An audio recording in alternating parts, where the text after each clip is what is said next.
যে কোনো ভাজা পোড়া খেতে গেলে কিন্তু আমাদের ফার্স্টে প্রয়োজন হয় সস, টক জাতীয় জিনিস, বা যে কোনো ধরনের টমেটো সস, তেঁতুলের সস, আমের সস, যে কোনো টক জাতীয় জিনিসের সস কিন্তু আমরা খুব বেশি পছন্দ করি। তা আজ আমি আপনাদের বানিয়ে দেবো কাঁচা আম থাকতে থাকতে মজাদার কাঁচা আমের সস। আসসালামু আলাইকুম ভিউয়ার্স, আমি কাঁচা আমের জন্য এখানে 4টা আম নিয়েছি। আমগুলোকে খুব সুন্দর করে দেখেন ছোটো ছোটো করে কেটে নিয়েছি।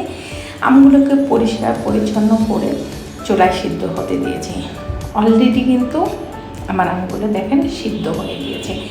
এখন আমি ডাল ঘুটনি দিয়ে আমগুলোকে খুব সুন্দর করে একদম ঘুটে নেব।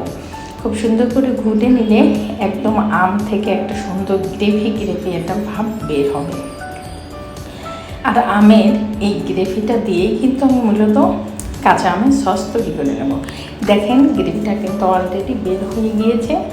এখন আমি একটা ছাঁকনির সাহায্যে আমগুলোকে সেঁকে নেব। তো অলরেডি দেখেন সেঁকা হয়ে গেছে। এখন চুলায় একটা প্যান নিয়েছি, তার ভিতরে আমি সয়াবিন তেল নিয়েছি 2 টেবিল চামচ। তার ভিতরে আমি জিরে নিয়েছি। জিরেটা কিন্তু খুব বেশি পোড়ানো যাবে না। তো দেখেন আমি আমের যে কাঁচা আমের যে গ্রেভিটা সেটা কিন্তু আমি কড়াইতে দিয়ে দিচ্ছি। এর ভিতরে আপনি সরিষার তেল কখনোই দেবেন না, তাহলে কিন্তু সরিষার তেলের একটা সুঘ্রাণ বেড়ে যায়।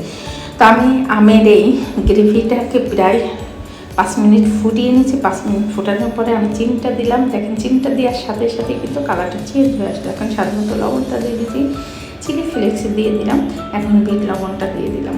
দিয়ে খুব ভালো করে আমি 10 মিনিট জাল করে নেব। 10 মিনিট জাল করে নেওয়ার পরে খুব সুন্দর দেখেন একটা গ্রেভি মানে আরও গাঢ় হয়ে গিয়েছে। এখন আমি একটা সবুজ ফুড কালার দিয়ে দিলাম। ফুড কালার দিলে খুব সুন্দর একটা কালার আসে, মনে হয় যে একদম ন্যাচারালি আমের একটা কালার। এখন আমার সসটা শেষের দিকে এখন আমি ভিনেগার দিয়ে দিলাম 1 মগ। তো ভিনেগার দিয়ে আমি জাস্ট আরও 3-4 মিনিট জাল করে নেব।